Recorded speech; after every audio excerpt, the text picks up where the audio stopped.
कायद और chairman Pakistani Bengali action committee Sheikh Mohammad Firoz ने अपने दीगर साथियों के हमरा कराची प्रेस क्लब पर मुजाहरा करते हुए कहा कि पाकिस्तान बिलखुसूस सिंध कराची में 120 से जायद इलाकों और बस्तियों में आबाद लाखों मुहिब्बे वतन पाकिस्तानी बंगालियों के खिलाफ FIA का जालिमाना बयान, जिसमें इन लाखों पाकिस्तानी बंगालियों को गैर मुल्की तारिकीन वतन के साथ जोड़ने पर शदीद अल्फाज में मजम्मत की है।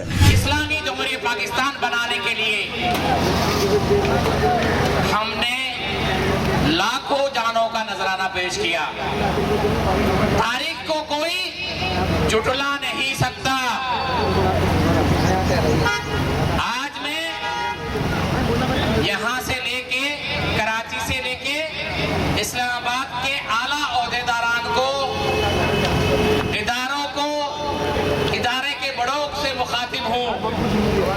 खुदारा 50 साल से 1971 के बाद से हमारे साथ जो जुल्म ज्यादतियां शुरू की गई है वो आज तक जारी और सारी है। कभी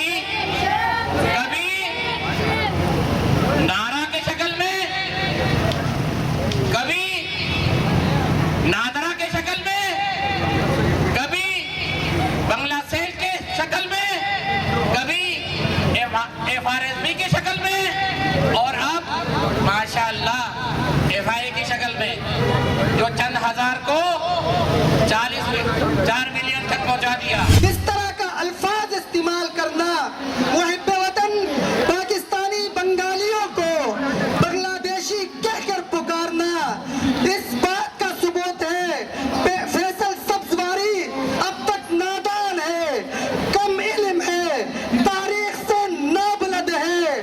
फैसल सब्जवारी को तारीख पढ़कर ऐवान में आना चाहिए, या तो शनाख्ती कार्ड और दीगर सरकारी दस्तावेजात के हुसूल में मुख्तलिफ रुकावटें डालकर हर मुमकिन परेशान करने की कोशिश कर। जबकि इस हवाले से जमहूरियत पाकिस्तान की बुनियाद रखने में हमारे आबाओ अजदाद का लहू शामिल है। दीगर कौमों की तरह हमारे आबाओ अजदाद की कुर्बानियां भी लाजवाल हैं, जिसको कभी फरामोश नहीं की जा सकती। इनका कहना था कि 23 मार्च 1940 को लाहौर में मिंटू पार्क में करारदाद पाकिस्तान में पेश करने वाला मौलवी AK फजलुल हक भी बंगाली था, जबकि पाकिस्तान का दूसरा वजीर आजम ख्वाजा निजामुद्दीन भी बंगाली था। इनका कहना था कि पाकिस्तान का नायब सदर नूरुल आलमीन भी बंगाली था, जबकि पाकिस्तान का पहला डिप्टी कमिश्नर मौलाना तमीजुद्दीन भी बंगाली था। इन्होंने बताया कि 1965 की जंग के अजीम हीरो MM आलम पायलट भी बंगाली था, जिन्होंने 1965 की जंग में इंडिया के जहाजों की धज्जियां उड़ा दी थी। और 1971 में भी पाकिस्तानी बंगालियों ने मुल्क की दिफा के लिए अफवाज पाकिस्तान के शाना बशाना दुश्मनों के खिलाफ जंगें लड़ी। कैमरामैन अमजद इकबाल के साथ नदीम सिद्दीकी, मेट्रो 7 पाकिस्तान।